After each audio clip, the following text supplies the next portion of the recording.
नमस्कार, मैं गीता यादव। मिशन शिक्षण संवाद के तहत शक्ति संवाद के 129वें एपिसोड में आप सबका हार्दिक स्वागत, अभिनंदन, वंदन करती हूँ। और चूंकि आज हमारे मर्यादा पुरुषोत्तम श्री रामचंद्र जी का जन्म दिवस है, तो आप सभी को रामनवमी की ढेर सारी शुभकामनाएं। कुछ मेरी पंक्तियां हैं श्री रामचंद्र जी पर। गाए गीत खुशियों के अवध में राम आए हैं। गाए गीत खुशियों के अवध में राम आए हैं। होंगे कष्ट सारे दूर जो वसुधा में छाए हैं। गाए गीत खुशियों के अवध में राम आए हैं। लिया अवतार त्रेता युग में, लिया अवतार त्रेता युग में, हर्ष चाहूं और बिखराया। आया है पुनः अवसर, आया है पुनः अवसर, उन्हें हम शीश नवाए हैं।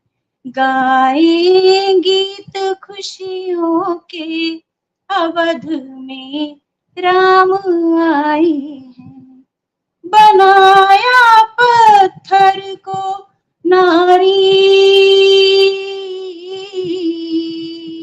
बनाया पत्थर को नारी, खाए बेर शबरी के, किया संघार रावण का, किया संघार रावण का, जन जन में वो ही छाई है।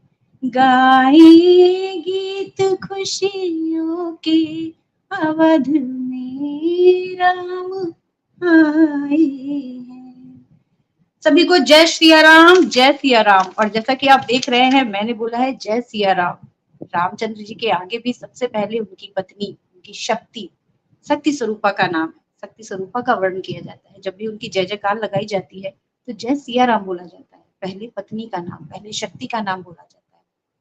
उसी प्रकार हमारे विमल भैया के सहयोग से और हमारे मिशन शिक्षण संवाद के सौजन्य से हमें भी इन ढेर सारी शक्तियों को एक साथ इस मंच पर लाने का मौका मिलता है। और आज की हमारी शक्ति स्वरूपा भी कुछ इसी तरह की हैं, जो बचपन से लेकर के अभी तक संघर्ष करती आई हैं। और संघर्ष करते करते भी उन्होंने जिन बच्चों के साथ वो जुड़ी हैं, जिन बच्चों को वो पढ़ा रही हैं, तो कहीं ना कहीं उनको हर तरीके से उनका विकास कर रही हैं, उनका चहुमुखी विकास कर रही हैं।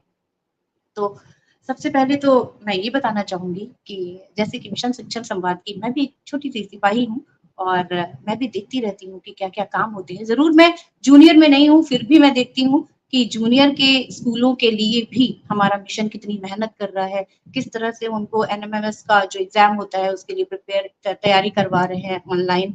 तो मैं आप सबसे विनम्र निवेदन करती हूँ कि अगर आप अपने बच्चों का, अगर आप किसी भी विद्यालय से या खुद के बच्चों के लिए भी अगर आप कुछ अच्छा करना चाहते हैं और निःशुल्क कुछ पाना चाहते हैं, तो मिशन के पेज से जरूर जुड़िए, लाइक कीजिए, फॉलो कीजिए। और अगर आपको अच्छा लगता है तो उसमें कमेंट भी कीजिए, उसे शेयर भी कीजिए। ट्विटर पर भी हम है, फेसबुक पेज पर भी हम, हर जगह हमारा पेज आपको बहुत ढेर सारी बच्चों से रिलेटेड, बच्चों के किस तरह से हमें विकास करना है, बच्चों का विकास किस तरह से हो सकता है, उन सब के लिए आगे बढ़ करके काम कर रहा है।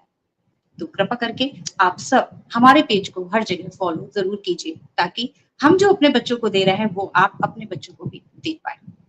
तो चलिए, ये इन सब बातों के साथ ही आज शक्ति संवाद का 129वां एपिसोड है। जी हाँ, 129।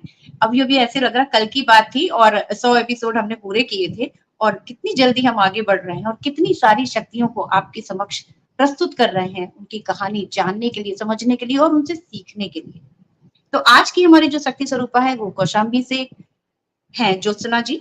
और ज्योत्सना जी को मैं आमंत्रित करने से पहले कुछ पंक्तियां, एक जो शक्ति में होनी चाहिए, वो आपके समक्ष प्रस्तुत करना चाहती हूँ।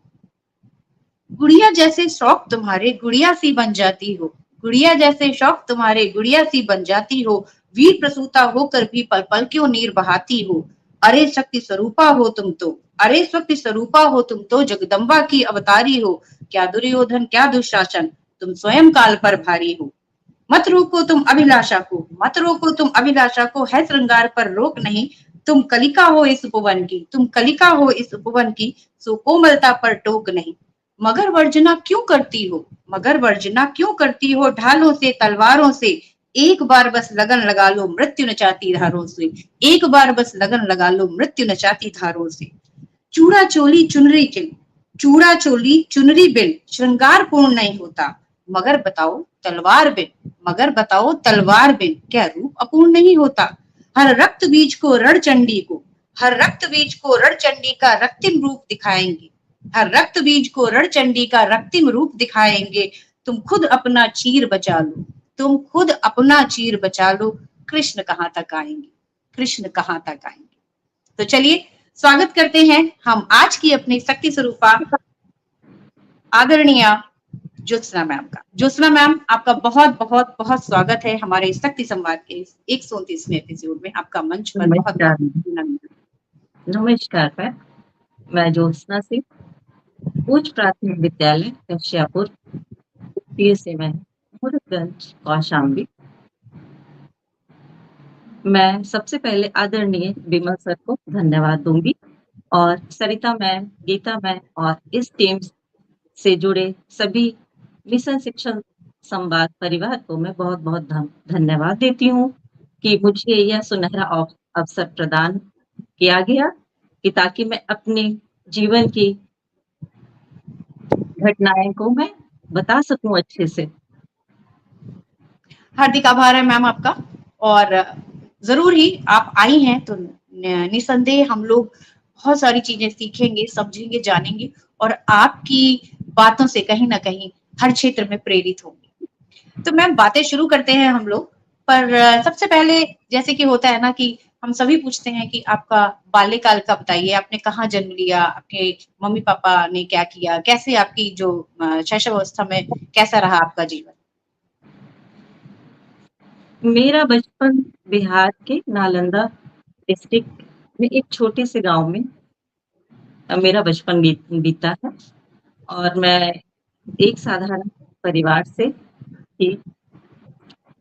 मेरे पिताजी कौशाम्बी में एक हेड क्लर्क इंटर कॉलेज में थे। अच्छा अच्छा। जी। और मेरा परिवार बहुत ही छोटा था। मेरे एक भाई और मैं इकलौती संतान कन्या के रूप में थी। कुल माता पिता, मैं और मेरे भाई, और भाई में उससे 11 साल के बड़े थे। अच्छा अच्छा। तो मैम जी। मतलब पापा, आप लोग तो बिहार से है ना, तो पापा की जॉब कौशाम्बी में थी, तो वो कैसे, वो यहीं रहते थे, आप लोग वहां रहते थे, कैसे मैनेज करते थे वो। जी, मैं 10 साल तक मैं बिहार में रही हूँ और उसके बाद जब पिताजी छुट्टियों में घर गए थे बिहार, तो फिर 10 साल की उम्र में ही पिताजी मुझे इलाहाबाद लेकर के आए अच्छा ताकि अच्छा। मेरी शिक्षा इलाहाबाद में हो सके। तो जब आप बिहार में अपना पढ़ती थी जीवन। तो कहाँ पढ़ती थी। जी, मैं सरकारी स्कूल में पढ़ती थी बिहार में। 5वीं तक की शिक्षा मैंने सरकारी स्कूल में पूरी जी की है। जी। अच्छा जी। तो जब पापा ले आए आपके जब 10 साल की आप हुई, मतलब 6 से आपने यहाँ कौशाम्बी में पढ़ाई शुरू की होगी, तो फिर जी यहाँ मैम। कैसा रहा। यहाँ जब मुझे सबसे पहले लेके आए पिताजी, तो पिताजी गांव में जॉब करते थे, इंटर कॉलेज में बड़े बाबू थे। तो ये शहर प्रयागराज में उनका कोई निवास नहीं था। तो अच्छा उन्होंने अपने कॉलेज के प्रवक्ता, हिंदी के प्रवक्ता थे, उनके साथ, उनके परिवार के साथ मुझे 1 महीने के लिए उनके घर में रखा। तो जो अंकल जी थे, उनके घर में आंटी जी थी, उनका 1 बेटा और 2 बेटियां थी। और 1 महीने मैंने उनके साथ मतलब अपना समय बिताया और उन्होंने, आंटी अंकल ने मुझे बहुत अच्छे से रखा। मैं गाँव से आई थी, तो मुझे खाने-पीने, उठने-बैठने का तरीका नहीं आता था। तो जो उनकी छोटी बेटी थी तो हमेशा चिढ़ाती थी, एक गाँव की लड़की है, इसको तो कुछ आता ही नहीं, ना बैठना आता है, ना खाना आता है, ना पीना आता है, इसे तो कुछ आता ही नहीं है। हमेशा ताना मारती। तो मैं आई थी तो उतना छोटी थी तो मैं जवाब नहीं दे पाती थी, समझ नहीं पाती थी कि मैं क्या करूँ? फिर हाँ, मात्र आप 10 साल की रही होंगी तब, 10-11 साल की जी, रही होंगी उस टाइम। जी मैं 10 साल फिर की भी थी, तो अंदर लेकिन से मतलब जब वो ये बोलती होगी तो बुरा तो कुछ तो मतलब ऐसे फील लगता होगा ना कि क्या बोल रही है, क्यों बोल रही है, कुछ अजीब सा तो फील होता ही होगा ना। अब मुझे इतनी समझ नहीं थी ना, मुझे लगता था कि बताइए मुझे लगता था कि मैं गाँव का होना क्या ये मतलब अच्छा नहीं होता है क्या? मुझे इस तरह टोन में बोलती थी ना तो मुझे अच्छा नहीं लगता था। तो आंटी से मैं बार-बार शिकायत करती थी तो आंटी समझाती थी कि तुम्हारे साथ रह के तुम्हारे जैसे बन जाएगी, उठना-बैठना, खाना-पीना सब इसको आने लगेगा अच्छे से। और तो आंटी मुझे बहुत समझाती थी, अंकल भी समझाते थे कि ये भी पढ़ेगी तुम्हारे जैसे बन जाएगी। तो इसका भी हम नाम लिखवा देंगे तो अच्छी बन जाएगी। और इस बीच ऐसे कभी मन नहीं किया कि अरे छोड़ो मैं यहाँ नहीं रह पाऊँगी और चली चलती हूँ वापस, पापा से कह देती हूँ पापा मुझे वापस छोड़ आओ, ऐसे कभी मन नहीं किया? नहीं और ये हुआ ना कि जैसे कि मतलब वो बार-बार ये कहती थी आप इनको घर से भगा दो, ये कब जाएँगे मेरे घर से? बार-बार ये बोलती थी कि कब जाएँगे मेरे घर से इनको निकाल दो। लेकिन आंटी इतना प्यार करती थी और अंकल भी सैटरडे को आ जाते थे और संडे रहते तो वो लोग बहुत प्यार स्नेह देते थे और बोलते थे कि नहीं बेटा तुम भी पढ़ लिख कर के अच्छी बन जाओगी, तुम यहाँ रहोगी, सीख जाओगी। फिर 1 महीने बाद जून का पूरा महीना मैंने उनके घर में बिताया। उसके बाद मेरे पापा जी ने मेरी वाना मेकर्स गर्ल्स इंटर कॉलेज कचहरी में है प्रयागराज में, वहाँ कक्षा 6 में मेरा दाखिला करवा दिया और यहाँ कोई नहीं रहता था, इसलिए उन्होंने मुझे हॉस्टल में रखा और मैं गाँव के परिवेश से आई थी तो मुश्किल था मेरे लिए, मैं ज़्यादा कुछ समझ नहीं पाई, तो मैं कक्षा 6 में मैं फेल हो गई और जब मैं फेल हो गई तो फिर पिताजी ने फिर मतलब 1 साल हो गया जब 1 साल 6 में एडमिशन लिया तो 1 साल हो गया पढ़ते हुए तो रिज़ल्ट आया तो मैं फेल हो गई। फिर माताजी को मेरी जो बिहार में रहती थी, उनको पिताजी लेकर के आए और फिर यहाँ पे रूम लेकर के माताजी भी रहीं और फिर मुझे भी हॉस्टल से निकाल दिया गया।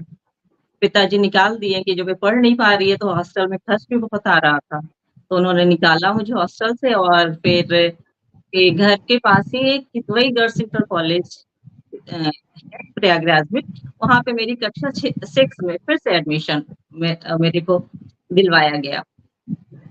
जबकि मम्मी मेरे साथ में थी, तो इससे ये फ़ायदा था कि मम्मी हमें पल-पल पे ध्यान देती थी, पढ़ाई के प्रति क्या होमवर्क मिला, सब कुछ देखती थी समय-समय पे और पूरा ध्यान देने लगी खाना-पीना हर एक चीज़ का। तो फिर मैं 7th में पास हो गई, 8th, 9th, 10th 10th तक मैंने किदवई में अपनी शिक्षा मतलब पढ़ाई पूरी किया और उसके बाद किदवई गर्ल्स इंटर कॉलेज है, वहाँ पे विज्ञान 11th में नहीं था।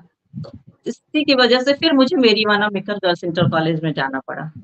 एडमिशन लिया 11th में मैंने तो मैम और जैसे वो 1 साल फेल हुई थी आप, तो जी। उस जो जो असफलता थी ना, कभी-कभी असफलता होती है जो आपको बिल्कुल तोड़ देती है। तो आपको कहीं से ऐसा नहीं लगा कि नहीं पापा मत कराइए एडमिशन, मैं नहीं पढ़ पाऊँगी अब, या या पापा ने गुस्सा नहीं दिखाया कि जब इन्हें पास ही नहीं होना है तो इन्हें वापस कर देते हैं, घर भेज देते हैं, क्या मतलब है पढ़ाई का? ऐसे कुछ मतलब नहीं, ये वाला रिस्पॉन्स नहीं आया पापा का?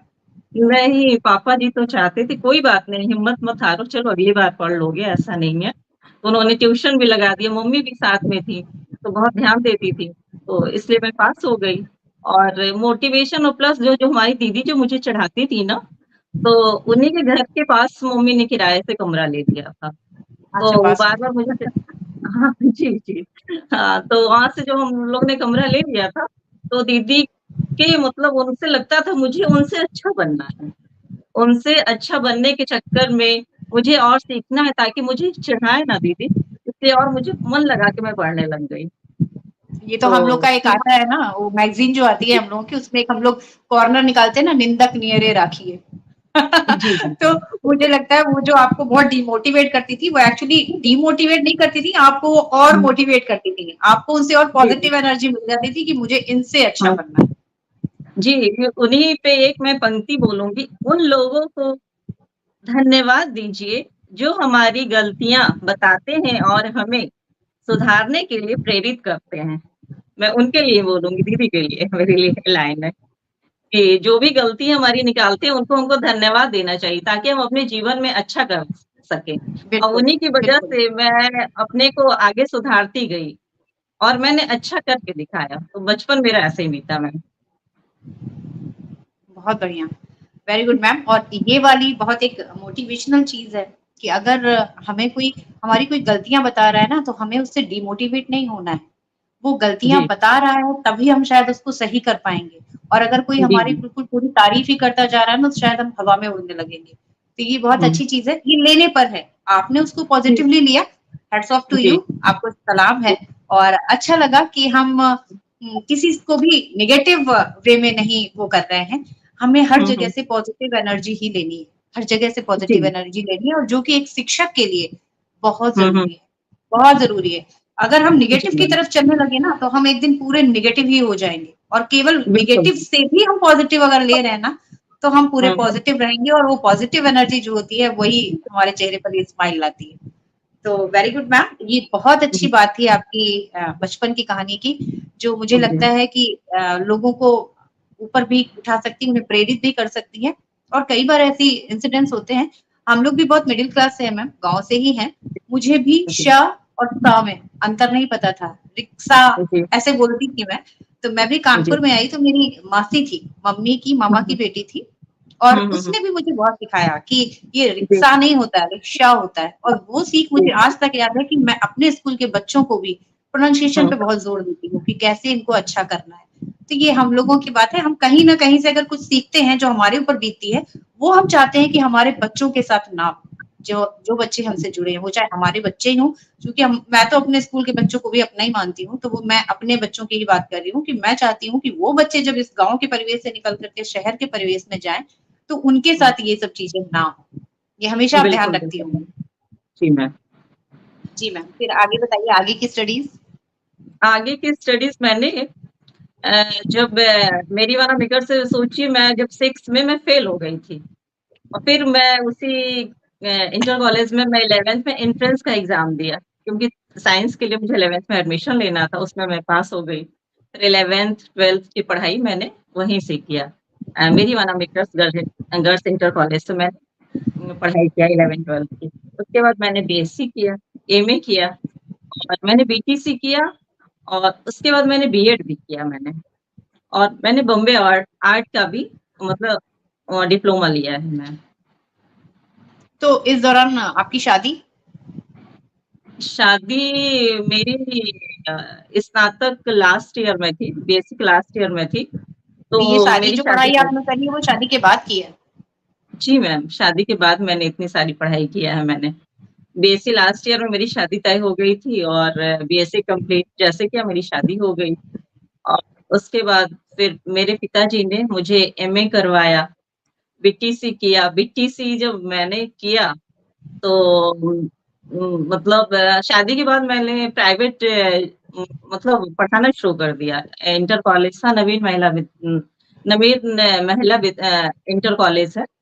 ये है इलाहाबाद में। उसमें मैंने 2 साल पढ़ा है। 99 में मेरी शादी हुई थी, तो मैंने वहाँ 2 साल पढ़ा है। फिर बीटीसी तो आपकी शादी 2001 में इलाहाबाद हुई? आपकी शादी इलाहाबाद हुई थी? जी नहीं मैम, कौशाम्बी में मेरी शादी हुई थी। लेकिन यहाँ पे घर है, ससुराल है मेरा, यहाँ पे भी घर है इलाहाबाद में। तो मैं यहीं रहती थी, तो फिर प्रयागराज में जब मैं रहने लगी तो फिर मैं खाली मुझे लगा क्या करूँगी? तो फिर मैं शिक्षा से जुड़ी रहूँ इसलिए मैंने पढ़ाना शुरू कर दिया। मम्मी ने मैम नवीन एक महिला चीज़ एक इंटरप्ट करूँगी आपको थोड़ा-सा। जहाँ जी, तक मैं जानती हूँ, मैंने सुना है कि बिहार में लड़कियों की शादी बहुत जल्दी होती है, और आपका तो ग्रेजुएशन भी कंप्लीट हुआ था तब शादी हुई थी। तो मतलब ऐसा कुछ आपके फैमिली में नहीं था, शादी को लेके प्रेशर या ऐसा कुछ? क्योंकि बिहार में जल्दी शादियाँ होती हैं, मुझे पता है। जी मैम, मैं मेरी मौसी की बेटी थी वो हाई स्कूल भी नहीं कर पाई थी, 8th में थी तो उसकी शादी हो गई। मेरी मामा की लड़की थी, वो भी 12 साल की नहीं हुई उसकी शादी हो गई। घर में जब भी मैं नानी के यहाँ बिहार जाती थी, मौसी के यहाँ बिहार जाती थी, सब लोग यही कहते थे कि इसकी शादी कब करोगी? मम्मी से बार-बार कहते थे इसकी शादी कब करोगी? और इसकी भी शादी किया जाए। तो मम्मी मतलब हम लोग थोड़े से साधारण फैमिली से थे, तो वहाँ पे बिहार में दहेज बहुत चलता है मैम। तो मेरे पिताजी का ये कहना था कि हम अगर अपनी लड़की को पढ़ा देंगे, तो खुद अपने पैरों पे खड़ी हो जाएगी, तो दहेज की ज़रूरत नहीं पड़ेगी, मुझे दहेज नहीं देना पड़ेगा।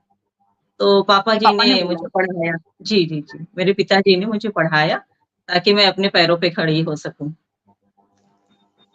इसलिए मेरी वाह! शादी देर से हुई।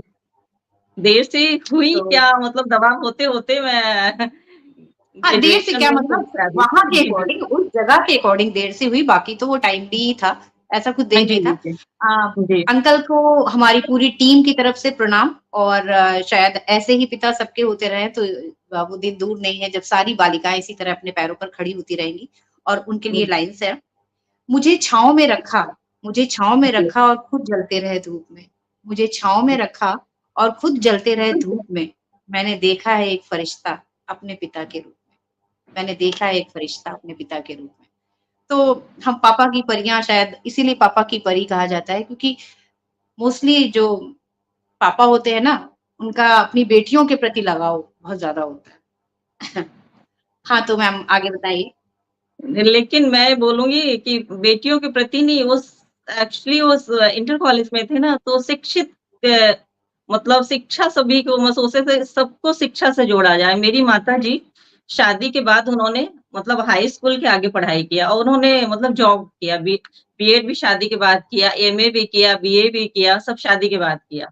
तो पापा जी का मतलब ये था कि शिक्षित होना चाहिए, नारी हो चाहे पुरुष हो, सब तो मतलब शिक्षित, शिक्षा का शिक्षा अधिकार के मिलना प्रति। चाहिए। जी, जी, जी। मेरी मैम भी मेरी माँ हैं, प्रयाग महिला विद्यापीठ इंटर कॉलेज में हिंदी की टीचर थी। ओके, वो भी उन्होंने शादी के बाद पढ़ाई करके जॉब प्राप्त किया है। बहुत तो बढ़िया मैम। शिक्षा जी, जी, जी, मैम। आजकल वैसे भी शिक्षा ही सबसे बड़ा हथियार है, जिससे आप जी। कुछ भी कर सकते हैं, शिक्षा। तो मैम आपका बीटीसी भी आपने किया और आपने बीएड भी किया, ये 2-2 चीज़ें एक साथ क्यों की? मैम, जब मैं प्राइवेट जॉब में थी तो फिर अचानक से बीटीसी में मेरा सिलेक्शन हो गया 2001 में। तो पहले जब बीटीसी करते थे, तो ये था कि बीटीसी में जिसका सिलेक्शन हुआ, उसको जॉब निश्चित है। घर में जैसे मेरा सिलेक्शन हुआ, खुशियों की लहर दौड़ गई। सबको लगा बस अब इसको तो नौकरी मिल गई, इसके पढ़ाई का मतलब सफल हो गया इसका पढ़ाई, सब लोग खुश हो गए। मैंने प्राइवेट जॉब छोड़ दिया और फिर मैं बीटीसी की ट्रेनिंग करने लगी। मैंने मंझनपुर से कौशाम्बी मंझनपुर से मैंने 2 साल बीटीसी की ट्रेनिंग किया। उसी समय मेरा पुत्र भी हुआ था, पुत्र हुआ उसी समय। अ, तो बच्चा मेरा 3 महीने का था, उसको छोड़ के मैं मंझनपुर में 2 साल हॉस्टल में रही हूँ मैं। बस सैटरडे को आती थी या संडे को, तो मैं वहीं पे रही। लेकिन जैसे ही हमने 2 साल पूरा किया बीटीसी कोर्स का और रिज़ल्ट आने वाला था, तभी मेरा जो बीटीसी चयन प्रक्रिया थी, वो निरस्त कर दिया। न्यूज़पेपर में आया कि बीटीसी की जो चयन प्रक्रिया जी, है, जी, जी, हाँ। इसको हुँ, निरस्त हुँ। किया जाता है। और फिर तो समझिए कि घर में ऐसा माहौल हो गया, मुझे तो कुछ समझ ही में नहीं आ रहा था कि ये क्या हो गया? इतने दिनों से भूखे बैठे हैं, थाली अपने पास आई और वो भी मतलब सजी हुई थाली आई और चली गई। जी, और थोड़ा-सा मैं वहाँ पे वो हो गई थी, नर्वस हो गई थी, थोड़ा-सा कुछ अच्छा नहीं लगता था। फिर माताजी आई मेरे घर, मेरी माँ हाँ, इंटर कॉलेज हाँ। में पढ़ाती थी। उन्होंने कहा कि चलो हमने मैनेजर साहब से बात कर लिया है, तुम चलो कल से प्रयाग महिला विद्यापीठ इंटर कॉलेज में पढ़ाओगी। तुम घर में नहीं रहोगी, नहीं तो डिप्रेशन में चली जाओगी। तो फिर बिल्कुल सही। माताजी ने मुझे बोला तो फिर मैं प्रयाग महिला विद्यापीठ इंटर कॉलेज में पढ़ाने लगी। फिर कुछ महीनों बाद मेरे पिताजी आए। उन्होंने बोला मैंने तुम्हारा एडमिशन बीएड कॉलेज में करवा दिया है, तुम बीएड कर लो। जब मैं बीएड करने मतलब किया, मैं यहाँ से जॉब चाहती थी। बीएड मैंने जौनपुर से किया, जैसे ही उसका रिज़ल्ट आने वाला था, तो इधर हमारे जो बीटीसी के जो हमारे बैच के सारे लोग थे, अदालत गए थे कि हमें न्याय ओके। मिले, हमने 2 साल की ट्रेनिंग किया है, बीटीसी का कोर्स किया है, इसमें हमारी क्या गलती है? जो चयन प्रक्रिया मतलब धाँधली से जो निरस्त हुआ, तो हमारी क्या गलती है इसमें? तो हम लोग अदालत गए थे और जैसे हमने बीएड किया, रिज़ल्ट बीएड का आने वाला था कि मैं अब इसमें जॉब करूँगी। उसके आने के पहले बीटीसी के लिए फैसला आ गया हाई कोर्ट का। तो फिर से बीटीसी के लिए चयन चयन फिर से, हाँ, चयन हाँ, हाँ। परीक्षा का आयोजन हाँ, हुआ। 2009 फिर में हुआ था ये मैम। जी, जी, जी। 2009 में जो हाँ, बीएड वाले थे और ये बीटीसी वाले, उन लोग का सिलेक्शन एक साथ हुआ था। हाँ, जी, फिर काउंसलिंग मैंने एक उस साथ हुई थी। बीटीसी के लिए मैंने फिर परीक्षा के लिए मैंने तैयारी किया और जी जान करके तैयारी की और परीक्षा में पास हुई। तो फिर मुझे जॉब प्राप्त हुई, तो पहली पोस्टिंग मुझे कड़ा में मिला। प्रथम कड़ा, नियुक्ति मुझे जी, जी, कड़ा प्राथमिक विद्यालय कड़ा। सॉरी मैं हुजूर में सारे अपने पहली व्यूअर्स को पोस्टिंग बता दूं कि जी, कौशाम्बी के पास एक कड़ा धाम है, मंदिर है, और जी, बहुत ही जी। प्रसिद्ध मंदिर है, बहुत ही मान्यता वाला मंदिर है। और चूंकि ये आज रामनवमी का, नवरात्रि का आखिरी दिन है, तो मैंने सोचा ये कड़ा धाम के बारे में जरूर बता दूं, और कि आप लोग जब भी जाइए तो वहां जरूर जाइए और घूम के आइए। बहुत अच्छी जगह है, बहुत अच्छा मंदिर है। हाँ जी मैम, कड़ा जी, धाम में आपको मिला। जी, तो मैं इलाहाबाद से यहाँ से 70 किलोमीटर है कड़ा धाम। तो मैं पहले सैनी जाती थी बस से, फिर वहाँ से ऑटो, वहाँ से फिर मेरा विद्यालय जो सौरई बुजुर्ग था 3 किलोमीटर, तो मुझे 3 किलोमीटर पैदल जाना पड़ता था। पैदल। और मैं रोज़ ही जाती थी विद्यालय। अब इतनी दूर से जाने में कभी 2 मिनट, 5 मिनट, कभी-कभार लेट हो जाता था। तो हम ही में से वहाँ पे इंचार्ज प्रधानाध्यापक थे। तो जिस दिन भी मुझसे लेट हो जाता था, मुझसे लॉग बुक में स्पष्टीकरण लेते थे। मैम देर से आने का करण दीजिए। तो मैं स्पष्टीकरण लिखती थी। लिखित लेते थे सर? जी, जी, जी, जी। 2 मिनट जब भी लेट मैं होने पर लेट लिखित पहुँचती इंस्ट्रक्शन थी कर देते थे? जी, जी, जी मैम, जब भी मैं लेट पहुँचती थी तो करण माँगा जाता था मुझसे। और फिर वहाँ पे मुझे बहुत असुविधा होने लगी, बहुत दूर था, टाइम से मैं नहीं पहुँच पाती थी। फिर मैंने अपना ट्रांसफ़र करवा लिया। ये चायल में मैंने करवाया। प्राथमिक विद्यालय चिल्ला शहबाज़ी में मैंने अपना ट्रांसफ़र करवा लिया। उस दिन वहाँ पे सब कुछ अच्छा चला, फिर मेरा समायोजन हो गया क्योंकि साइंस के वहाँ 2 टीचर थे। अच्छा, तो हाँ, फिर मेरा प्राथमिक विद्यालय मोहिद्दीनपुर में मेरा समायोजन हो गया। उसके बाद मैम फिर मेरा प्रमोशन हुआ। तो मैं उच्च प्राथमिक विद्यालय कश्यपुर द्वितीय में इस समय कार्य कर रही हूँ और जब मैं इस कश्यप विद्यालय में आई थी, उस समय सिर्फ 32 बच्चे थे और मैं जब तो मैम 32 वहां से जब छोड़ के आई होंगी तो आपको बड़ा अच्छा लगा होगा, जब कड़ा में वो जो सर थे और वो 2 मिनट देरी पे आपसे लिखवा लेते थे, तो जब आपका वहां से आपने ट्रांसफर लिया होगा तो वो भी बड़े खुश होंगे कि चलो अब मुझे लिखवाना नहीं पड़ रहा, और आपको भी अच्छा रिलैक्स लगा होगा कि मुझे लिख के नहीं देना पड़ रहा है। कुछ ऐसा नहीं कि बाद नहीं में याद याद किया हो आपने उन्हें, या कुछ ऐसा? नहीं मैम, वो मुझे पता चला जहाँ पे मैं समायोजन में होके आई वहाँ पे जो अध्यापक थे जूनियर के, तो वो उनके फ्रेंड थे, मेरे जो इंचार्ज थे, तो वो बता रहे थे, मुझसे बोले कि आप चली आई हो, बहुत दुखी हैं सर। हमने कहा क्यों दुखी हैं? वो तो मुझसे परेशान रहते थे, मैं टाइम से मैं पहुँच नहीं पाती थी, तो इसमें दुखी होने का क्या कारण है? तो बोल रहे थे नहीं, कहते थे कि वो हमें मतलब कभी-कभार तो देर हो जाता था उनको, लेकिन जितने दिन वो थी बहुत मन से बच्चों को पढ़ाती थी, सुबह से शाम, उनको खाने-पीने की चिंता नहीं रहती थी, पूरे समय पढ़ाती ही रहती थी। और उनके जाने से एक कमी हो गई कि हमारे यहाँ मतलब उतनी अच्छी कोई शिक्षा दे नहीं पा रहा है, ऐसा बोल रहे थे। चलिए, तो बड़ा अच्छा लगा होगा आपको सुन के। पहले तो ये लगा होगा कि अरे उन्होंने ऐसे कैसे कह दिया। फिर मुझे बहुत आश्चर्य हुआ कि अरे वो ऐसे कैसे कह सकते हैं मेरे लिए? वो तो मेरी वज़ह से मुझे लगता था बहुत परेशान रहते थे कि मैं टाइम से नहीं पहुँच पा रही हूँ। बार-बार एक्चुअली मुझसे होता क्या है स्पष्टीकरण ना मैम, जो सामने दिखाया जाता है वही हमें दिखता है, पर वो अंदर से वो ये भी फील करते होंगे। और देखिए उन्होंने ये जो काम किया ना, शायद इससे कभी भी अब आगे अगर आप चाहती भी होंगी ना कि 2 मिनट में लेट पहुंचूं, तो कभी आप 2 मिनट लेट नहीं करती होंगी। तो उन्होंने भी आपको ज्वाइन करते ही एक सीख दे दी कि लेट नहीं जी, पहुंचना है, आपको पंक्चुअल बना दिया होगा। और आप आगे के जितने स्कूल में गई होंगी अब तक आप टाइम से ही पहुंच रही होंगी। केवल वही दिमाग में उनकी अगर बात आ जाती होगी कि रिटर्न लिखवा लिया जा सकता है, तो उनसे भी नहीं, आपने कुछ ना कुछ सीखा। और देखिए तारीफ नहीं, कर रहे हैं, मतलब कि कहीं ना कहीं उनके दिमाग में ये चीज तो जरूर थी कि जो टीचर आई है वो बहुत अच्छी है, बहुत मन से पढ़ाती है। उन्होंने जी, जो अपने फ्रेंड थे उनको ये नहीं बताया था कि नहीं वो 2 मिनट देर से आती थी, ये चीज तो नहीं कही ना। तो ये भी जी, बहुत बड़ी नहीं, बात होती है। जी, जी, जी। और मैम उन्होंने मुझे एक इतनी अच्छी आदत डाली है मुझे कि जैसे मैं जाती थी सबसे पहले मुझे रजिस्टर लाके देते थे कि आप साइन करो। सारा काम छोड़ो, सबसे पहले साइन करो। तो अभी भी तो जाके सबसे पहले रजिस्टर निकाल के साइन ही करना है। जी, जी, जी। और ये मेरी आदत अभी भी है, मैं जाती हूँ ना तो सबसे पहले स्कूल में पहले रजिस्टर निकालती हूँ, साइन करती हूँ। उनकी मुझे ये आदत मुझे अभी भी याद आती है कि हाँ, उन्होंने मुझे सिखाया है कि टाइम से सबसे पहले साइन करना है स्कूल में। ये चीज़ कुछ है मैम। अभी के स्कूल के बारे में मैम बताएंगी, या पहले ऐसा करते हैं कि हम अपने साथ जुड़े हुए सारे व्यूवर्स को आपका एक वीडियो दिखा देते हैं, उस वीडियो को चलते हुए आप थोड़ा मेंशन करते जाइएगा और फिर हम उस पर डिस्कशन करेंगे कि आपके जिस विद्यालय में आप हैं वहां पर आप बच्चों के लिए क्या कुछ अलग कर रही हैं। तो टेक्निकल टीम से मैं रिक्वेस्ट करूंगी कि मैम का वीडियो प्ले कर दें प्लीज।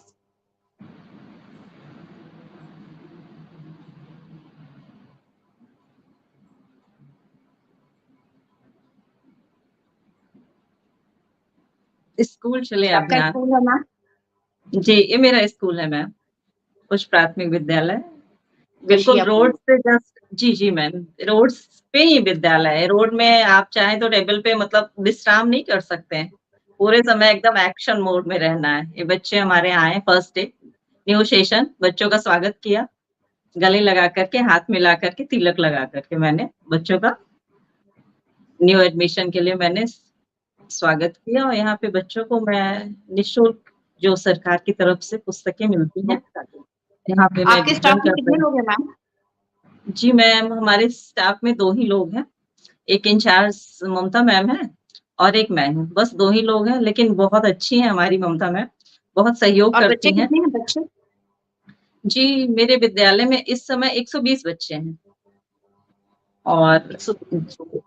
जी, जी, 120 बच्चे हैं। और पहले मेरे विद्यालय में जिस समय मैं आई थी 2013 में, तो ओनली 32 बच्चे थे। ये ये छोटी बच्ची है, ये साइंस की कविता सुना रही है। ये मैं साइंस प्रैक्टिकल। विज्ञान विषय की टीचर हूँ, तो मैं बच्चों के छोटे-छोटे प्रयोग भी करके दिखाती हूँ, बहुत ताकि बढ़िया। बच्चों का मन लगे, सब्जेक्ट में रुचि उत्पन्न हो और बच्चे मन लगा के पढ़ें, समझें, विज्ञान को समझें।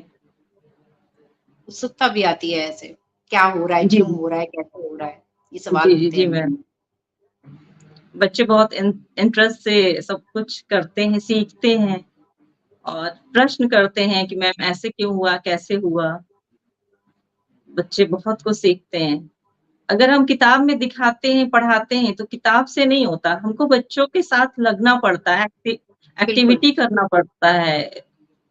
तो ये बच्चे एग्ज़ाम दे रहे हैं मैम। ये मेरा क्लासरूम है। ये बच्चों ने पेंटिंग किया है, खुद से पेंटिंग किया है सारे, ग्रेट। जो भी गाइड पेंटिंग आपने है किया हमारे। होगा? जी, गाइड मैं करती हूँ और बच्चे हमारे स्कूल के बहुत ही अच्छे हैं। कम हैं लेकिन बहुत अच्छे हैं। ये सैलेड सैलेड डेकोरेशन बच्चों ने किया था। सैलेड बनाए और फिर सैलेड खाने से क्या फ़ायदा है और सैलेड का क्यों हमारे लिए आवश्यक है। बच्चों ने इसके बारे में बताया, समझा और सैलेड काटने में क्या सावधानी रखनी चाहिए और प्लस काटने के बाद कितने समय तक इसको रखना चाहिए। सब बच्चों को मैंने बताया, बच्चों को सब याद है। Thank you Neelam ma'am. Salad दिख रहा है। जी।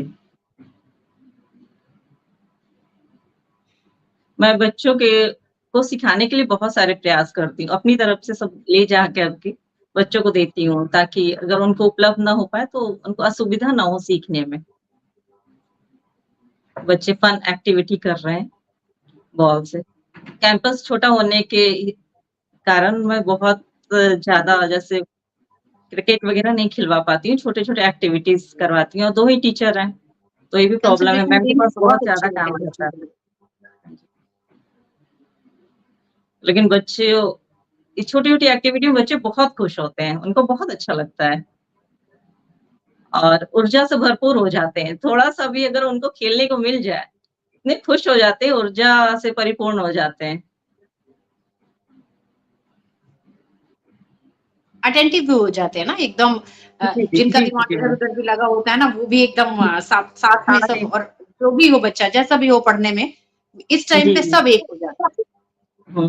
और इससे क्या होता है ना, बच्चे टीचर से जुड़ाव भी महसूस करते हैं। जी, मैम।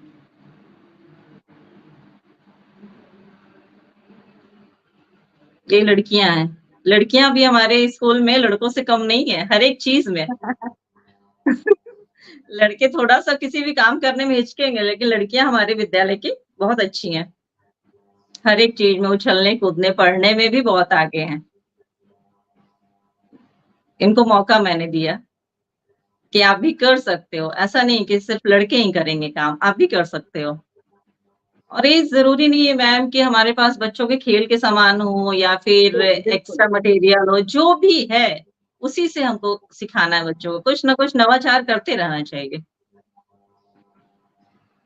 ये जो बच्चों के पास बैग है, प्लेट्स हैं, बॉटल है, उन्हीं में आपको फन करना है, एन्जॉय करना है, सीखिए आप इससे, इससे भी आपको सीखेंगे ना। जी।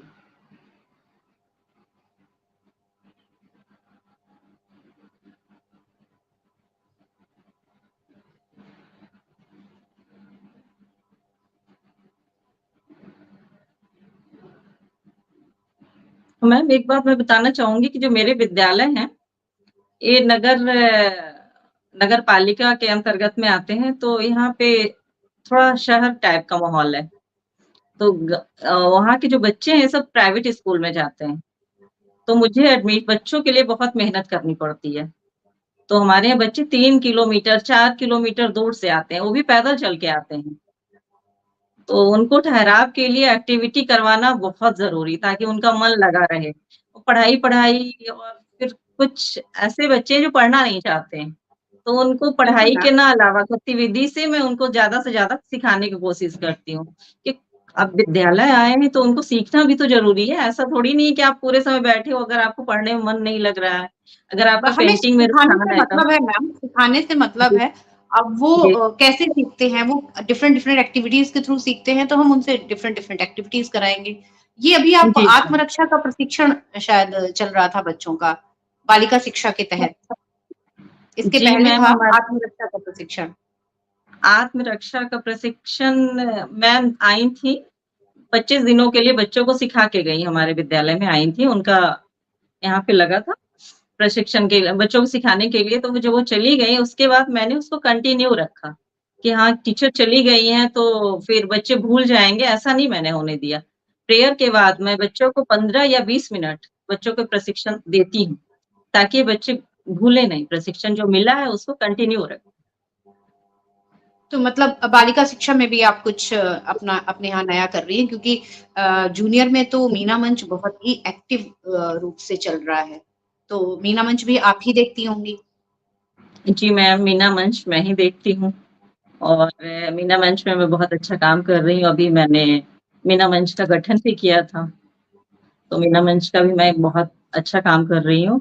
और प्लस जो मेरी लड़कियाँ जैसे विज्ञान के कॉम्पिटिशन होते हैं ब्लॉक स्तर पे, तो हमारे स्कूल की बच्चियाँ जाती हैं और प्रत्येक ईयर पास होके आती हैं और अच्छे मार्क्स लाती हैं। लेकिन अभी तक मेरी स्कूल की छात्राएँ हैं, छात्र हैं, अभी राज्य स्तर पे नहीं गए हैं, लेकिन मेरी पूरी यही कोशिश रहेगी कि मैं आगे भी ले जा सकूँ बच्चों को, थोड़ी और मैं मेहनत कर सकूँ। स्टाफ की कमी होने के कारण बहुत सारे मुझे सब्जेक्ट देखने पड़ते हैं। इंग्लिश भी पढ़ाती हूँ, मैथ्स भी पढ़ाती हूँ, साइंस भी पढ़ाती हूँ, स्काउट गाइड भी मुझे देखना पड़ता है, गृह वो तो शिल्प, मैम कृषि टीचर्स, हम टीचर्स ऑल इन वन होते हैं, हमसे आप कुछ भी करा जी, लीजिए, हम लोग खुश होकर जी, के सारे काम करते हैं, बस जी, वो जी, हमारे जी। बच्चों से रिलेटेड हो तो हमें और मज़ा आता है काम करने में। बच्चे होने और चाहिए, हमारे बच्चे जी, खुश अब हैं तो बच्चों हम पे हुँ, ज़्यादा खुश हो जाते हैं बच्चों के साथ। तो जैसे और मैम आप बच्चों बता रही थी कि हम आपके बच्चे जो हैं, बच्चियाँ भी होंगी जो 3-4 किलोमीटर दूर से आती हैं, तो आप उनको टाइम-टाइम पे समझाते भी रहते होंगे ना कि कैसे आना है, कैसे करना है, जैसे जो भी हेल्पलाइन नंबर्स हैं और ये सब भी बच्चों को बताते होंगे रेगुलरली? जी, मैम सबको बताती हूँ, सारे हेल्पलाइन नंबर मैंने बताए हैं बच्चों को और plus good touch, bad touch के बारे में भी मैंने बच्चों को सिखाया है। स्वच्छता के बारे में भी मैंने बच्चों को बताया है, कैसे साफ-सफाई करना चाहिए, उन मुश्किल के 4 दिनों में कैसे हमें रहना चाहिए, कैसे हमको कपड़े पहनना चाहिए, ये सब सब मैंने बच्चों को बताया है, ताकि हमारी बालिकाएँ स्वस्थ रहें। अच्छा मैम, थोड़ा-सा एक चीज़ पूछूँगी कि जितने भी जी, आपने ये इनोवेशंस किए हैं, ये आपके खुद जी। के हैं कि आपने कहीं से सीखे हैं, कहीं देखे हैं, फिर अप्लाई किया है? आप कैसे करते हैं ये सब? नहीं मैम, मैं सभी जगह मैं देखती हूँ, जैसे मिशन शिक्षण संवाद है और इससे तो मुझे बहुत ही कुछ सीखने को मिला है मुझे। तो सभी जगह से मैं पोस्ट देखती रहती हूँ, ताकि मुझे लगता है अपने बच्चों को बेस्ट दे सकूँ। तो इसलिए मैं कोशिश करती रहती हूँ कि जहाँ से भी मुझे कुछ सीखने को मिल जाए, तो मैं बच्चों को अच्छा से अच्छा देती रहती हूँ। ट्राई करती हूँ, मैं पहले खुद सीखती हूँ, फिर बच्चों को सिखाती हूँ। ऐसा ही होता है। एक्चुअली मैं भी जब स्टार्टिंग में आई थी ना स्कूल में, तो करती थी, ऐसा नहीं था कि काम नहीं करती थी। काम करती हुँ, थी लेकिन वो होता है ना कि कुएँ का मेढक, कि मतलब मैंने अपने स्कूल में काम किया, अपने तक हुँ। सीमित रखा, अपने बच्चों तक सीमित रखा। तो मेरी कोई पहचान ही नहीं थी। मुझे कोई पहचानता नहीं था कि मैं हूँ कौन? क्या कर रही हूँ? कैसे कर रही हूँ? केवल मैं खुद को पहचानती थी कि हाँ, मैं ये बच्चों के साथ कर रही हूँ, या बच्चे थोड़ा बहुत मतलब कह देते थे कि हाँ, मैम अच्छा पढ़ा रही हैं, अच्छा कर रही हैं, बस यही तक थी। लेकिन जब से मैं मिशन से जुड़ी थी, तो मिशन ने बताया मुझे कि आपको केवल अपने तक सीमित नहीं रखना है। हो सकता है कि आपका ये जो इनोवेशन है ना, वो अगर बाहर पहुँचेगा, तो और भी लोग इससे लाभान्वित होंगे। तो मैंने धीरे-धीरे जब मिशन से मैं जुड़ी हूँ, मिशन से जुड़ के मैंने ढेर सारे इनोवेशंस नए सीखे हैं और अपने खुद के इनोवेशंस भी दूसरों तक पहुँचाए हैं। दूसरे टीचर्स को पहुँचाए हैं, उन टीचर्स ने अपने बच्चों तक पहुँचाए हैं और वो लाभान्वित भी हुए हैं। तो मुझे कुछ एक्टिविटीज़ देख कर के लग रहा था ना कि जो हम लोग मिशन के पेज में देखते रहते हैं और करते रहते हैं, वही एक्टिविटीज़ आपकी भी थी। तो मुझे भी ऐसे लगा कि हम लोग सब मिशन के पेज को फ़ॉलो कर करके और अपने बच्चों को एक अच्छे ध्येय तक पहुँचा रहे हैं। मैम मिशन से जुड़ी हैं, मिशन के पेज को आप फ़ॉलो करती हैं, उसके लिए आभार। अब मुझे थोड़ा-सा ये बताइए कि मिशन शिक्षण संवाद के लिए आपके पास कुछ संदेश? जी मैम, मिशन शिक्षा संवाद जो प्लेटफ़ॉर्म है, मैं इसको नहीं जानती थी। इस प्लेटफ़ॉर्म पे मुझे ओपी सर ने मुझे इस प्लेटफ़ॉर्म पे मुझे लाया। मैं बिल्कुल भी नहीं जानती थी कि यहाँ क्या है, ये मिशन शिक्षा संवाद क्या है? मैं कुछ नहीं जानती थी। जब इस ग्रुप में मुझे जोड़ा गया, ओपी सर के द्वारा मुझे इस ग्रुप में जोड़ा गया, जब मैं उसमें पोस्ट देखने लगी तो मुझे बहुत अच्छा लगने लगा। और वास्तविक में जो मिशन शिक्षा संवाद का जो प्लेटफ़ॉर्म है, हमें नित नई ऊँचाइयों पे मुझे मतलब चढ़ाता गया, बढ़ाता गया और मुझे नया सीखने के लिए प्रेरित करता गया और मैं भी बहुत सारे टीएलएम उसमें डालती गई। पहले मैं अपने स्कूल में जो भी गतिविधि कुछ भी करवाती थी, कहीं भी पोस्ट नहीं करती थी, मुझे कोई भी नहीं जानता है। जब से मैं मिशन शिक्षण संवाद में जुड़ी, सभी लोग मुझे जानने लगे, मेरे काम को पहचानने लगे और सच में मिशन शिक्षण संवाद इतना अच्छा परिवार है, लगता ही नहीं है कि हम लोग कौन हैं, कैसे हैं, ऐसा कुछ नहीं। जिनसे मिलते हैं लगता है एक परिवार के एक व्यक्ति हैं। मिशन शिक्षा संवाद ने मुझे बहुत कुछ सिखाया है मैम और लोग जानने लगे और विमल सर हमेशा मेरा मार्गदर्शन करते रहे। जहाँ भी कुछ प्रॉब्लम हो, तो विमल सर को मैं बहुत-बहुत धन्यवाद दूँगी। विमल सर ने मेरा बहुत ही अच्छा मार्गदर्शन किया है। और मिशन शिक्षण संवाद में मैम आपको मैं पहली बार मिली, लेकिन आपको मिल के ऐसा नहीं लगा कि आपको पहली बार मिली। आपका काम देख के मैंने बहुत कुछ सीखा। इसी तरह मिशन शिक्षा संवाद में इतनी सारी जो पोस्ट आती हैं, वो भी बहुत ज़्यादा ज्ञानवर्धन होती हैं। जो राष्ट्रीय आय एवं योग्यता आधारित परीक्षा जो 2023 के लिए जी हुई थी मैम, उसमें भी मैंने अपने बच्चों के लिए मॉडल पेपर्स उसमें से देख के मैंने अपने बच्चों को करवाया था। और मेरे स्कूल से 13 लड़कियाँ और 5 लड़कों ने बालकों ने फॉर्म भरा था और सभी को मैंने मिशन शिक्षा संवाद के मॉडल पेपर से मैंने तैयारी करवाई है और मैंने खुद भी बच्चों को 18 बच्चों को अपनी तरफ से किताबें खरीद के दिया था, ताकि बच्चे ज़्यादा से ज़्यादा कर सकें। तो जो भी हूँ मैं इस समय यहाँ पे मैं बैठी हूँ, तो ये मिशन शिक्षा संवाद का देन है और प्लस मैम ये इतना अच्छा ऊँचा मंच है, जो सबको नित नई ऊँचाइयों पे लेता जा रहा है, सबको सिखा रहा है। कोई इससे वो नहीं है संदेह है, ना कोई किसी से ईर्ष्या द्वेष है, सब लोग मन लगा के काम कर रहे हैं, खुशी-खुशी काम करते हैं इस प्लेटफ़ॉर्म में। सबसे अच्छा यही मुझे लगता है। और सबके कामों की सराहना होती है यहाँ पे, कोई ईर्ष्या द्वेष नहीं है, कोई भी जो काम कर एप्रिसिएशन रहा मैटर्स मैम, बिल्कुल सही कह है रही जी, हैं आप। जी और सब लोग बड़े मतलब दिल से सबका तारीफ़ करना और करना अच्छा लगता है यहाँ पे, कि आपके काम को पहचाना जाता है, एक स्थान दिया जाता है कि आप कहाँ पे हो, काम कर रहे हो तो मतलब कर रहे हो, अच्छा काम कर रहे हो। वरना आपको कहाँ स्कूल में आप अपनी पोस्ट मतलब रखे रहिए, कोई नहीं जानने वाला आपको। कोई नहीं आपके जानेगा। प जी मैम, काम से ही पहचान मिलती है। तो मिशन शिक्षा संवाद है, अगर आप उसमें जुड़े हैं तो आपको काम से बहुत अच्छी पहचान मिलती है। वो पहचान आज मुझे काम इस से मंच पहचान, तक ले बिल्कुल आई। काम से पहचान मिलती है, लेकिन मैं भी काम करती थी, ऐसा नहीं है, पर पहचान मुझे मिशन शिक्षण संवाद ने दिलाई। जब उससे जुड़ी और उनके अकॉर्डिंग, मतलब जैसे उनके पेज में डाला, तो उन्होंने काम को बहुत दूर-दूर तक पहुँचाया। और आज जी, की जी, डेट ये जी। हो गई है कि अब हम लोगों को कह सकते हैं काम की वजह से और मिशन शिक्षण संवाद की वजह से जाना जाता है, कि हाँ, ये मिशन शिक्षण संवाद से जुड़ी हैं और मिशन शिक्षण संवाद में हमने इनके कामों को देखा है। तो बहुत-बहुत आभार, हार्दिक आभार आदरणीय विमल भैया का, ज्योति बहन का, जो अपने आप में एक मिसाल हैं। उनके लिए मैं बोलना शुरू करूँगी तो वो शब्द नहीं रहेंगे मेरे पास। तो फिर से पूरी मिशन शिक्षण संवाद की टीम को, जो भी लगे हुए हैं, इवन राष्ट्रीय आय आधारित योग्यता परीक्षा जो भी है, उसकी भी जो फ्री क्लासेस चलती हैं, नवोदय की फ्री क्लासेस चलती हैं, ऑनलाइन क्लासेस चलती हैं, एक-एक डाउट क्लियर किया जाता है।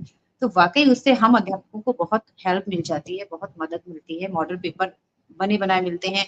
स्टार्टिंग का सुबह-सुबह का बोर्ड जो बन के आता है, उसमें हमें पहले से पता होता है कि आज पर्टिकुलर कौन-सा डे है।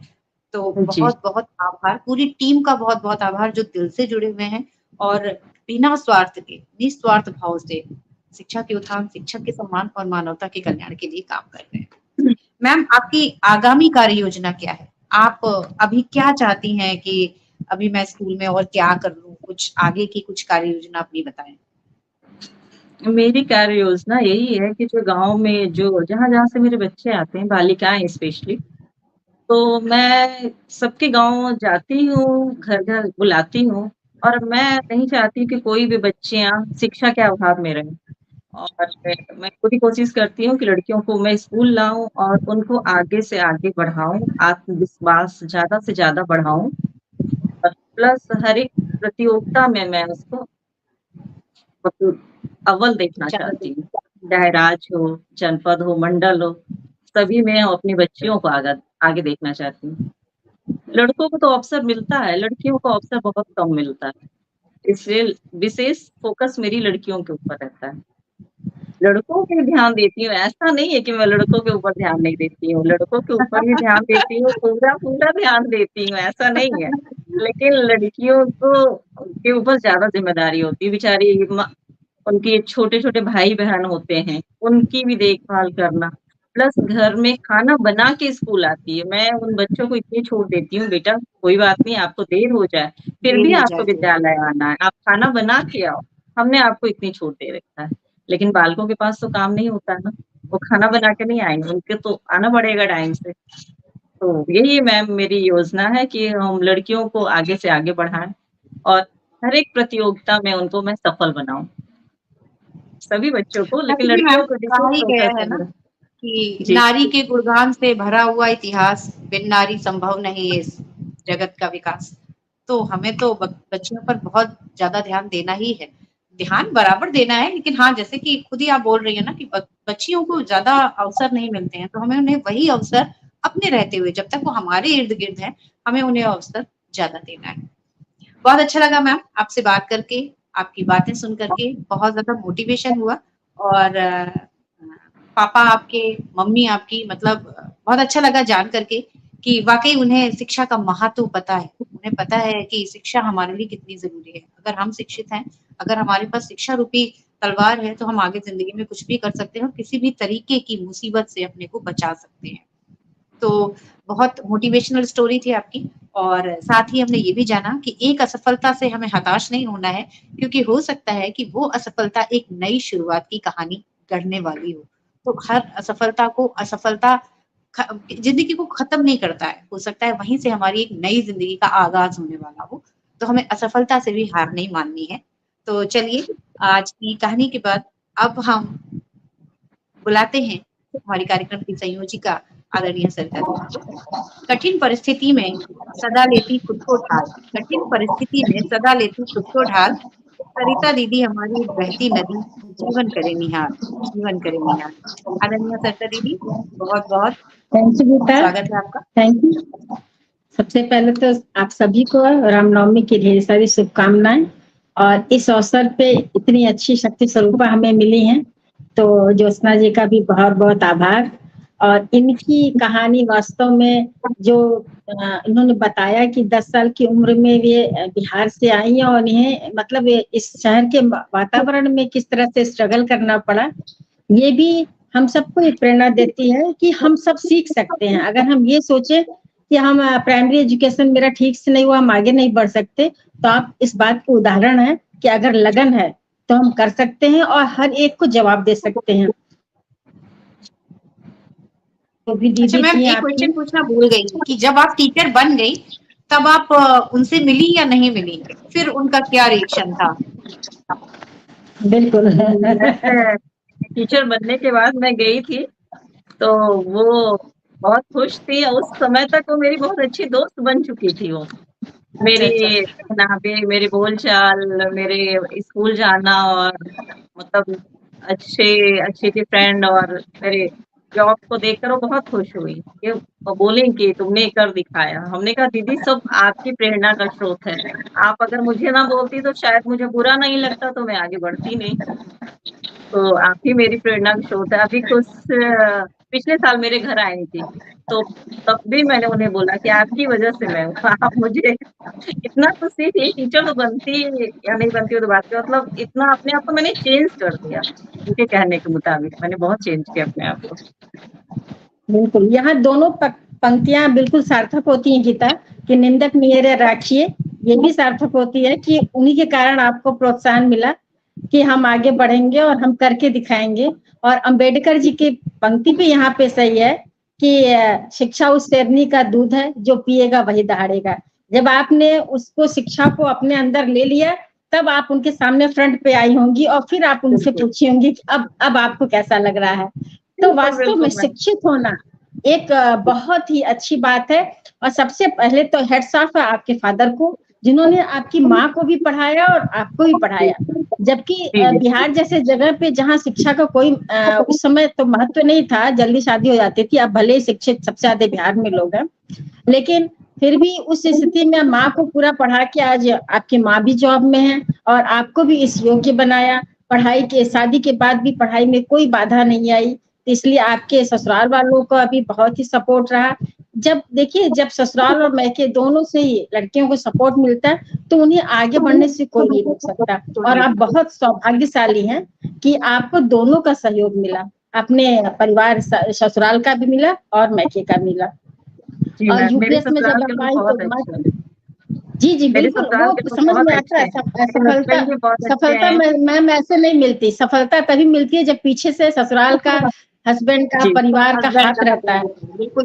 बिल्कुल, अगर आदमी टेंशन में रहेगा, पारिवारिक टेंशन में रहेगा, तो आगे नहीं बढ़ सकता है। वो उलझा रहेगा उसी में, अपने मतलब जो टेंशन परिवार का, वो स्कूल तक जाएगा ही जाएगा, फिर वो अपना 100% नहीं दे पाएगा। तो जब हम अपने परिवार से संतुष्ट रहते हैं, हमें कोई टेंशन नहीं रहता, तब हम अपने विद्यालय में जाके अपना वहां पे भी 100% दे के आते हैं, और वापस जब घर आते हैं तो घर पे भी 100% दे आते हैं। तो हम बहुत सौभाग्यशाली हैं कि हमें परिवार अच्छा मिला है, और परिवार अच्छा होने के कारण आज हम अच्छे कार्य कर रहे हैं और अच्छे मोतियों को जोड़ जोड़ के एक दूसरे को दिखा रहे हैं और उनसे प्रेरणा ले रहे हैं। और आपका वीडियो देखा, बहुत अच्छा लगा, एक से एक नवाचार आपने किया है, अच्छा है। और आपने बताया कि नगर निगम के पास का आपका विद्यालय है, इसलिए आपको एक्टिविटी करके बच्चों को आकर्षित करना पड़ता है। बहुत बड़ा चैलेंज होता है ये नगर के विद्यालय में, क्योंकि हमारा विद्यालय खुद भी नगर में आ चुका है और नगर के पहले गांव में था, लेकिन उससे कोई फर्क नहीं पड़ता, वो नगर में ही मान के चले, क्योंकि मड़वाडी को नगर ही माना जाता है। अब उस चैलेंज में जहाँ बहुत सारे प्राइवेट स्कूल होते हैं, बच्चों को बांध के रखना, बच्चों को अपने जाने न देना, कितनी बार तो होता है कि पेरेंट्स भेजते हैं कि जाए सीखा, जब आने लगेगा तो अच्छे स्कूल में भेज देंगे। अच्छे स्कूल से क्या मतलब होता है ये नहीं समझ में आता है कि हम सिखा देंगे, हम पढ़ा देंगे, हम सिखा देंगे, अब हम उनको अच्छे स्कूल में भेजेंगे। फिर हमें उस समय अभिभावक को मोटिवेट करना होता है, उन्हें कुछ एग्जाम्पल देना होता है, उन्हें कंपटीशन करा के दिखाना होता है, कि हमें प्रूफ करना होता है कि नहीं, ऐसा आप नहीं कर सकते, और आप देखिए हमारे बच्चे किसी मामले में कहीं से भी कम अगर लग रहे हो तो आप बताइए। अब अभिभावक समझ रहे हैं, धीरे धीरे समझेंगे, दशा बदलेगी, दिशा बदलेगी, और बदल रही है। 50% लोग समझ गए, लेकिन अभी भी बहुत कुछ बाकी है। अभी हमें अपने बच्चों को प्राइवेट से वापस ले आने में बहुत कुछ बाकी है, अभी बहुत मेहनत करनी है, और इस मेहनत का कोई अंत नहीं है हमारे बेसिक में, और हम करते रहेंगे जब तक कि हमें अपना लक्ष्य न मिल जाए। और बच्चे अच्छे हैं कहीं के भी हों, लेकिन हमें सिखाना, बस हमें ये रहता है कि हमें मैक्सिमम बच्चे 50% ज्यादा वो बच्चे मिलते हैं जिनके पेरेंट्स ध्यान नहीं दे पाते हैं, तो हम ही उनके माँ बाप हैं, हम ही उनके शिक्षक हैं, और इस तरह से हम उन्हें मोटिवेट करके रखें कि बस वो हमारे स्कूल में बने रहे और नियमित उपस्थिति रहे। सबसे बड़ी बात, चैलेंज हमारे बेसिक में नियमित उपस्थिति का है। माँ बाप को कोई टेंशन नहीं रहता बच्चा जा रहा है या नहीं जा रहा है। नानी के यहाँ भी चला गया तो 15 दिन पढ़ा है, उनको कोई टेंशन नहीं कि नानी के यहाँ से आएगा कि नहीं आएगा। और ये चैलेंज हमें फेस करना है कि किस तरह से बच्चे के अंदर ये भावना भर दें कि अगर बच्चा जा भी रहा है तो उसे अपने स्कूल की याद आए, अपने मैम की याद आए, और 2 दिन के अंदर 3 दिन तो वापस आए। ये सब चैलेंज हम सब फेस करते हैं। और नहीं दीदी, कभी कभी तो ऐसे होता है कि बच्चा खुद नहीं चाहता है स्कूल से प्राइवेट स्कूल में जाना, लेकिन उसको माँ बाप की वजह से जाना पड़ता है। बच्चे का मन नहीं होता है कि वो इस स्कूल को छोड़ के जाए, वो मना करता है, वो आके बताते हैं कि मैम हमें वहाँ बिल्कुल अच्छा नहीं लगता, वहाँ अच्छी पढ़ाई नहीं होती है। तो ये क्या कर सकते हैं, लेकिन जब माँ बाप ही नहीं समझ रहे हैं ना, बच्चे की भी मनोदशा को नहीं समझ पा रहे हैं, तो इसमें हम लोग क्या कर पाएंगे। आपको बताया, माँ बाप के भी सोसाइटी सिंबल हो गया है कि आप अपने बच्चे को सरकारी स्कूल में पढ़ा रहे हैं, शायद ये सोच कि वो दूसरे का देख के प्राइवेट में ले जा रहे हैं। यही सिंबल उनको खत्म करना है। हमारे यहाँ भी 5th से बच्चे जो पास करके 6th में गए, वो जाना नहीं चाह रहे थे, बार बार कह रहे थे, रिक्वेस्ट करते, मैम आप 6th 7th 8th भी यहीं खोल लीजिए। इतना आसान नहीं है कि यहीं खोल ले, हम लोग यहीं पढ़ लेंगे, लेकिन उनको समझा के भेजना पड़ा। तो चैलेंज तो हमारे पास बहुत सारे हैं, लेकिन इस चैलेंज में से रास्ता निकालना है।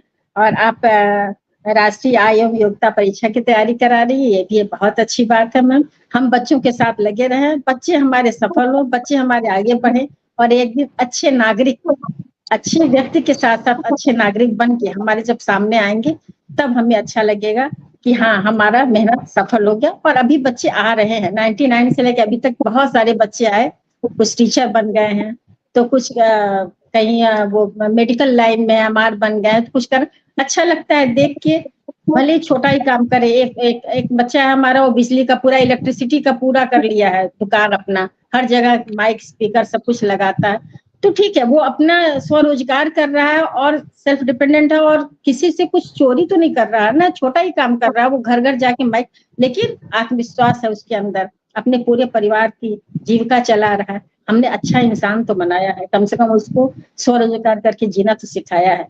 तो यही हमारा ध्येय होना चाहिए कि हमारा हर बच्चा स्वरोजगार की तरफ प्रेरित हो या नौकरी करे और एक अच्छा इंसान बने। मिशन का सबसे बड़ा यही मोटो है कि हम बच्चों को, इसीलिए देखिए हमारे श्यामपट कार्य में जो सुबह आता है, सुबह एक थॉट आता है, वो हमारे नैतिक शिक्षा से जुड़ा रहता है, क्योंकि नैतिक शिक्षा का चैप्टर नहीं है, लेकिन हमारी शुरुआत क्या होती है, प्रेयर के बाद नैतिक शिक्षा से ही होती है। और डेली मैं अपने स्कूल में उसको पूरा एक्सप्लेन करती हूँ एग्जाम्पल के साथ, अब बच्चे बड़े ध्यान से प्रेयर में सुनते हैं। वो मोटिवेशन उनको 10-15 मिनट की उनके लाइफ में अगर हम रोज देंगे, 5 मिनट 7 मिनट रोज देंगे, तो जरूर कुछ न कुछ उनके जीवन में उतरेगा और वो एक अच्छे इंसान बनेंगे। और जब समय आपको ढेर सारी शुभकामनाएं, आप ऐसे अच्छे काम करते रहिए, हमारा मिशन का मान बढ़ाइए, बेसिक शिक्षा का मान बढ़ाइए। हम आगे फिर मिलते रहेंगे किसी न किसी मुकाम पे, किसी न किसी स्थान पे। बहुत बहुत धन्यवाद, अपने सभी दर्शकों को बहुत बहुत धन्यवाद। गीता, बेहतरीन संचालन के लिए तो खैर आपका जवाब नहीं, बहुत बहुत धन्यवाद। और अपनी टेक्निकल टीम जो हमें बैक से सपोर्ट कर रही है, उन्हें भी बहुत बहुत आभार। अगले एपिसोड में हम फिर मिलेंगे अपने किसी एक शक्ति स्वरूपा या प्रेरणा स्रोत से, तब तक के लिए आज्ञा दीजिए, धन्यवाद।